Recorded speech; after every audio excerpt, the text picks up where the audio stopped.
Donc, le chien de race est suivi et enregistré en France par la Société Centrale Canine, qui est une association de loi 1901 reconnue d'utilité publique qui gère le livre des origines françaises, c'est-à-dire tout le registre des chiens de race.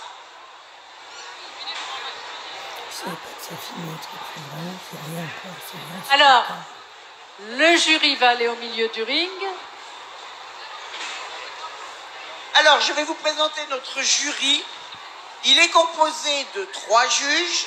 Le président de la Société Centrale Canine, Monsieur Michel Mottet, un juge toute race bien connu, Monsieur Médard Mangin, et un vétérinaire qui est aussi juge de travail, Alexandre Balzer, le docteur Alexandre Balzer. Donc lui doit... Mais oui, il est remarié.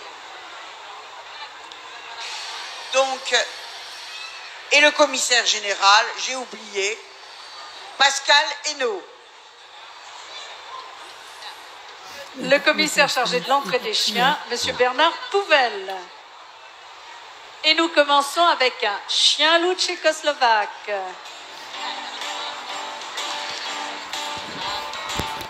Alors cette race, on va vous la décrire après, est une race qui devient de plus en plus populaire en France et qui est une race que les éleveurs ont très bien travaillé. On continue avec un bull mastiff, race britannique. Pour le 2e groupe. Pour le 3e groupe, un fox terrier poil dur.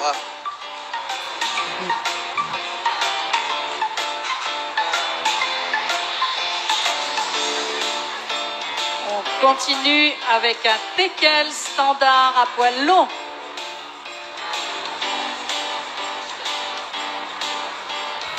Pour le 5e groupe, un eurasier. Attendez madame, notre jury est en train de regarder le teckel, voilà. Un eurasier pour le 5e groupe dans les chiens de type Spitz. Pour le 7e groupe, un setter irlandais rouge.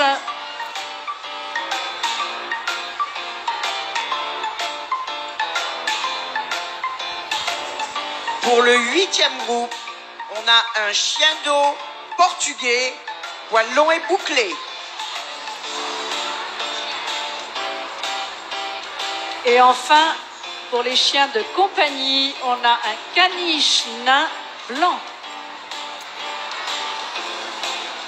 Et malheureusement, le 6e groupe et le 10e groupe sont absents, ne sont pas revenus, ce qui est bien dommage.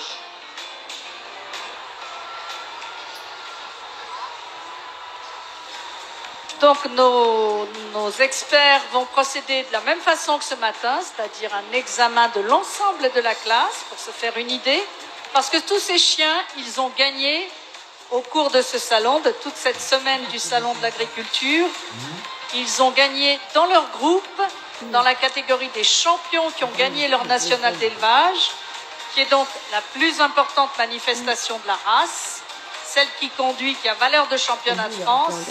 Ils ont donc gagné chaque jour dans leur groupe. Donc là, il va y avoir un choix difficile à faire pour ces gagnants de groupe, dont 3 seulement seront sélectionnés et monteront sur le podium. Même pour ceux qui ne montent pas sur le podium, vous avez là quand même la crème de la crème, le top de l'élevage français dans leurs races respectives et pour ce salon dans leur groupe. Oui, puisqu'il faut rappeler quand même, se faire un petit peu plaisir et dire que la France est un grand pays cynophile qui enregistre chaque année un des pays les plus représentés au monde pour le nombre de naissances de chiens de race et aussi pour le nombre de races qui appartiennent à la France, puisqu'il y en a 55, je crois, ou 56. Et il naît chaque année plus de 200 000 chiots de race par an, de différentes races. 230 000 l'année dernière. Voilà, donc tous ces chiens, l'espèce canine, elle a été scindée en 10 groupes de façon arbitraire. mais en fonction de l'utilisation du chien, sauf pour le 5e groupe. Alors pour le premier groupe, ce sont les chiens de berger. Pour le 2e groupe, ce sont les chiens de garde et d'utilité. L'utilité, ça peut recouvrir aussi des chiens de sauvetage, par exemple. Le 3e groupe, ce sont les terriers. Ce sont des chiens de chasse qui, en général, sont actifs et qui sont courageux, puisqu'ils allaient chercher le gibier de différentes tailles dans les terriers. Le 4e groupe, ce sont aussi à l'origine des chiens de chasse. Ils sont devenus beaucoup chiens de compagnie, comme beaucoup de ces races de chiens. Le 5e groupe. Alors le 5e groupe, ils ont différentes utilisations. Ils peuvent être des chiens de chasse, ils peuvent être des chiens de compagnie simplement, des chiens de berger également, des chiens de traîneau. Mais ils se caractérisent tous avec des petites oreilles en pointe et un fouet qui est porté relevé sur le dos. Après, nous avons les chiens courants. On n'en a pas de représentants malheureusement, les chiens qui chassent en meute. Et puis, on a les chiens d'arrêt qui marquent l'arrêt devant le gibier, des chiens de chasse donc.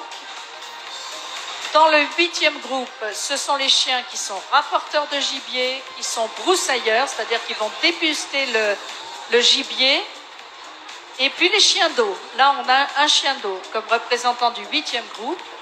Le 9e groupe, ce sont les chiens de compagnie. Là, nous avons un caniche, nain. Et le 10e groupe, malheureusement, est absent. Et nous avions un greyhound qui devait être là. Alors vous voyez le mouvement de ces chiens qui est très différent suivant chacun des races, car ils ont tous un centre de gravité différent suivant qu'ils sont lourds ou pas. Vous voyez, le premier est un chien léger et aérien, et le dernier que vous voyez tourner est un molosse, donc plus lourd. C'est tout à fait logique. Le chien d'eau avec presque pas d'encolure, ce qui est tout à fait normal, au contraire du fox qui a un mouvement court et une longue encolure, et d'une race typiquement française, le caniche, suivi du 4e groupe avec le teckel.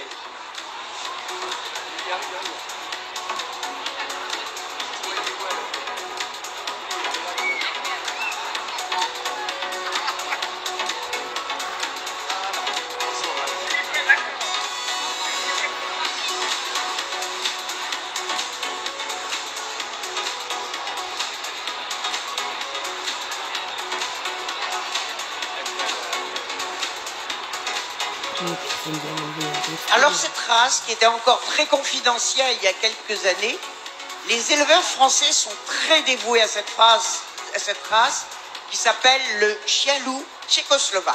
Tchécoslovaque pourquoi? Parce qu'à l'époque, il n'y avait pas la République tchèque et la Slovaquie, mais un seul pays qui s'appelait donc la Tchécoslovaquie et qui est à l'origine de cette race. Vous voyez ces ascendances de loup, ne serait-ce que par le marquage en tête, les barques blanches, et l'air très lupoïde qu'a ce chien.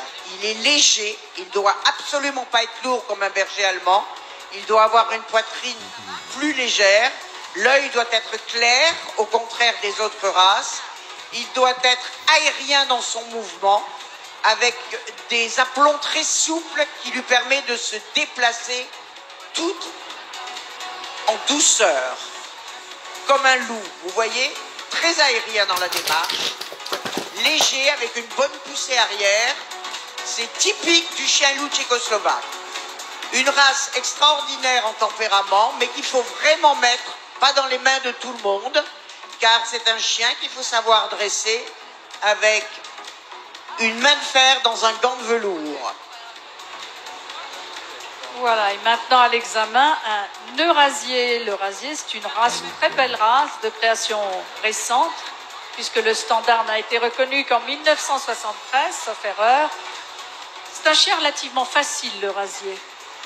L'eurasier, c'est un chien facile. Il faut quand même se rappeler que c'est un croisement entre le chocho et le spitz, grande taille. À l'époque, on voulait comme un chocho plus léger et se déplaçant et respirant mieux. Quelquefois, il a encore un petit peu le côté réservé du chocho, mais c'est un excellent chien de compagnie.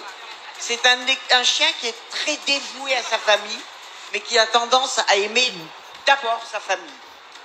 comme beaucoup de chiens d'ailleurs du 5e groupe, qui sont réservés un petit peu avec les étrangers, c'est normal. Et c'est un chien qui ne supporte pas très bien la solitude. Il aime bien la vie de famille. Il a une très belle fourrure. La femelle est bien sûr légèrement plus légère en moyenne. Là, c'est un mâle. Tous ces mâles sont déjà champions de France. Ils sont aussi très souvent ou champions internationaux, champions de nombreux pays. C'est donc le top du top.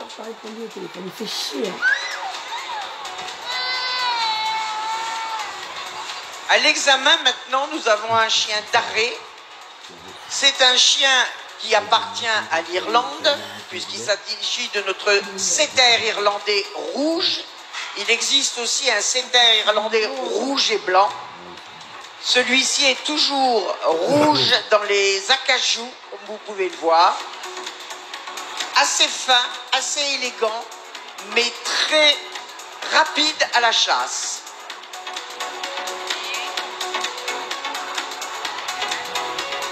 Et maintenant, nous passons au représentant du 2e groupe avec ce Bull Mastiff.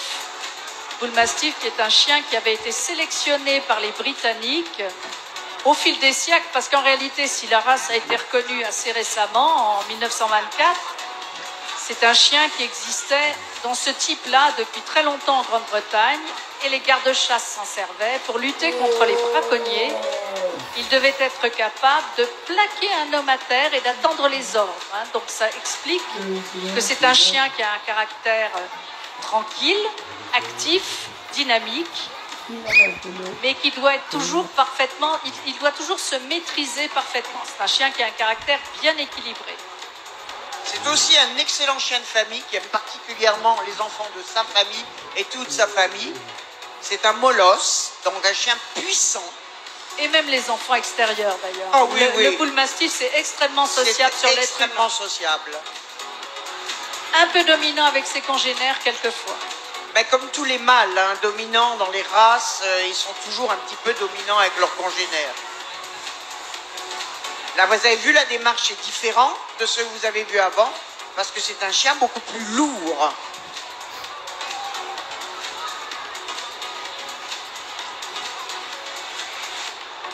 Et nous passons maintenant à l'auxiliaire du pêcheur, une race portugaise avec ce Cao de Agua, représentant du 8e groupe dans la catégorie des chiens d'eau. Donc c'était un chien que les pêcheurs dans le sud du Portugal avaient avec eux.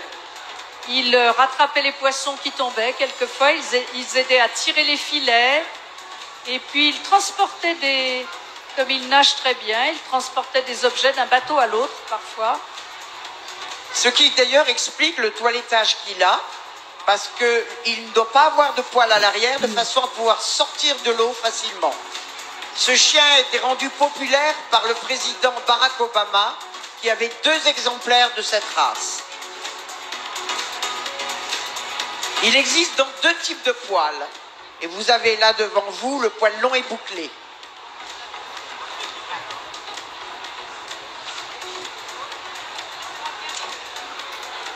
Alors le Fox Terrier, c'est une vieille race britannique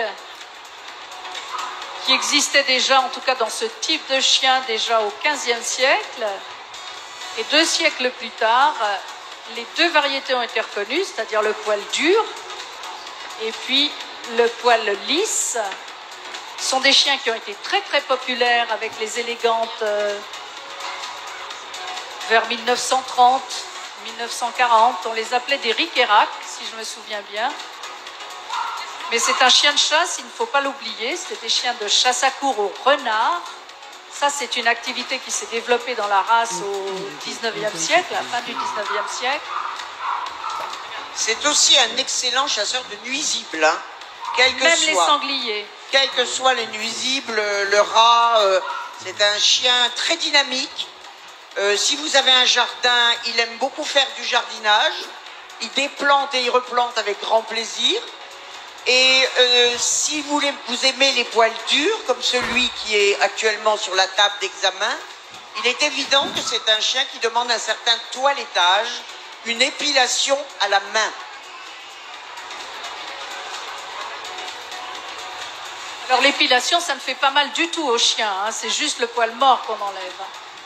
C'est poil mort, mais il faut savoir qu'il y a de l'entretien pour les gens qui sont intéressés, car c'est beau entretenu.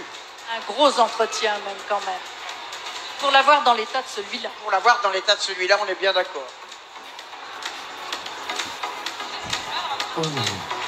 Alors vous voyez, la structure du chien fait qu'il a un mouvement régulier, mais avec moins d'amplitude que par exemple le chien loup tchécoslovaque. C'est tout à fait normal.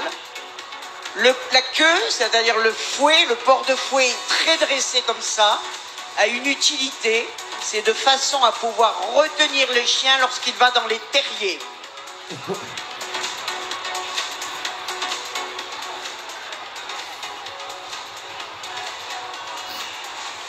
À l'examen maintenant, un teckel standard à poil long. Alors le teckel existe en 3 tailles, 3 types de poils. Le standard, le plus grand, celui que vous avez sur la table. Le nain, plus petit, et le canichen, le plus petit des plus petits, en sachant que ce n'est pas la taille qui détermine, mais le tour de poitrine. Il existe en 3 poils, le poil long, comme celui qui était à l'examen, le poil dur et le poil ras, le plus facile, bien sûr, d'entretien. C'est un chien dont les proportions sont 2 tiers, 1 tiers, race allemande, qui est très connue et très populaire en tant que chasseur. Cette taille-là peut chasser le sanglier sans peur. Ils n'arrêteront jamais et ils ne stopperont que quand ils seront morts, mais c'est tout. Vous voyez, il a une longueur de corps bien particulière et la ligne de dessus, la ligne de dos, mais qui comporte le dos, le rein et la croupe, doit être le plus droit possible, avec une belle sortie d'encolure et 2 tiers, 1 tiers, 1 tiers de patte, 2 tiers de hauteur. Voilà, et nous passons maintenant à l'examen du chien du 9e groupe, ce caniche nain blanc. Les caniches sont toilettés comme ça, un petit peu comme le chien d'eau qu'on a vu tout à l'heure. Tout simplement parce que, à l'origine, le caniche avait la même utilisation. Ils étaient utilisés pour la chasse au canard dans les étangs. Donc, on a gardé par tradition ce toilettage avec l'avant où le poil est laissé long. Il existe 4 toilettages autorisés. 4 toilettages autorisés. Le toilettage en puppy, c'est celui qu'on voit à peu près égal partout. Ce toilettage-là, le toilettage en lion, bien sûr, et le toilettage en terrier, donc avec beaucoup plus de parties rasées que celui-là. Et il faut savoir qu'on les appelle caniches, parce que la femelle du barbet, qui est l'ancêtre du caniche, s'appelait la canne à l'époque. Et c'est d'où est venu le nom de caniche. Alors, les caniches sont des chiens qui vivent vieux, très souvent, qui ont une bonne longévité. Et puis, ils ont une autre particularité, comme tous les chiens d'eau, Sylvie en a parlé tout à l'heure, ils ne perdent pas leur poil. Ou très peu. Enfin, on récolte peu des poils de chien sur soi quand on a un caniche. Il faut savoir qu'il existe aussi en 4 tailles, le toy, le nain, le moyen et le standard. Là, vous avez le 2e en taille, qui est le nain. Et il faut savoir qu'il existe aussi en gris, en blanc, en noir, en marron, en fauve, et j'en oublie peut-être. Et en abricot. Donc il y en a pour toutes les tailles et tous les goûts. Et c'est une race typiquement française. Vous pouvez admirer sur l'écran les têtes lorsqu'elles sont prises de près. Vous voyez les très belles têtes de ces chiens qui font quand même partie des plus beaux chiens de la sélection française. Actuellement, c'est le rasier que vous avez sur l'écran. Avec, vous voyez, des taches bleues sur sa langue. C'est l'origine du chocho qui ressort. Car les chochos ont la langue bleue. Donc le jury va délibérer, ils ont 8 très beaux chiens, donc il n'est pas facile de se décider. Le vétérinaire donne son avis scientifique. le spécialiste Outras explique toutes les caractéristiques des standards à son collègue. Et le président de la Société centrale canine, qui est juge aussi, donne bien sûr aussi son opinion. Voilà, parce que donc, on veille aussi au bien-être du chien. Absolument. Le bien-être du chien, ça veut dire qu'on évite les excès par rapport au standard. C'est-à-dire si le standard dit qu'il y a un peu de polage, eh bien on évite qu'il y ait 50 mètres de polage, enfin 50 mètres j'exagère, mais qu'on ait trop de polage parce que c'est pas bon pour l'entretien, ça risque de faire des macérations dans les plis, donc on sait que c'est pas bon pour le bien-être du chien. Ça peut être d'autres détails, hein, des paupières un peu trop tombantes, ça peut être... voilà, on fait attention aucun aussi. hypertype, Aucun hypertype, de la fonctionnalité, parce que le but c'est aussi de produire des chiens qui soient aptes à la vie en famille, qui soient en bonne santé. Alors au total, il y a plus de 300 races de chiens. C'est vous dire que vous pouvez vraiment choisir l'esthétique qui vous plaît, mais il ne faut pas oublier de le choisir aussi en fonction du style de vie que vous avez. Je le répète, si vous êtes sportif, un certain type de chien vous correspond. Si vous êtes plutôt casanier, c'est un autre. Si vous avez une grande propriété, ça peut être un autre type. Sachez tout le temps bien discuter avec l'éleveur pour savoir quel est le type de chien qui vous convient le mieux. Un chien de chasse aura besoin de plus de grandes balades qu'un chien de compagnie. Chacun a son utilité et sa fonction. Voilà, donc je suppose que nous allons savoir.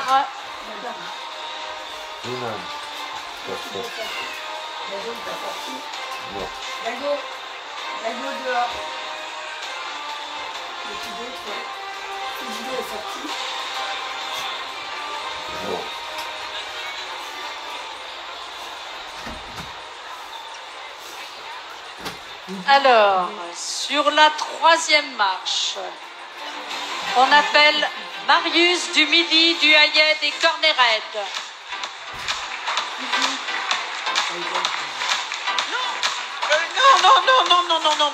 Non, excusez-moi monsieur, vous voulez bien... Il y a une erreur, le troisième c'est le Bull Mastiff. C'est pas ça? Non? Ah excusez-moi, je fais peut-être une erreur. Ah oui, le Fox est deuxième, c'est bien ce que j'avais retenu. Le troisième, c'est Lenny Kravitz des Hauts-de-Gaumont, le Bull Mastiff. J'avais raison. Non, ben non, moi j'ai noté sur sa feuille.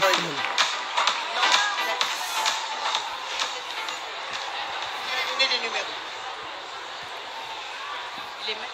Ils sont...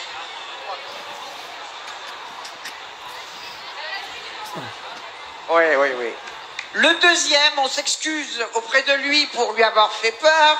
On a eu deux résultats différents. Voilà.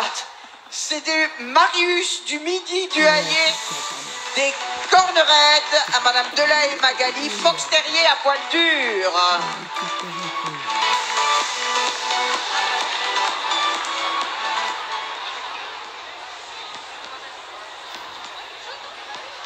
Alors, le premier, c'est Jekyll du domaine de la Comte Noire. Un tour d'honneur pour le chien loup tchécoslovaque.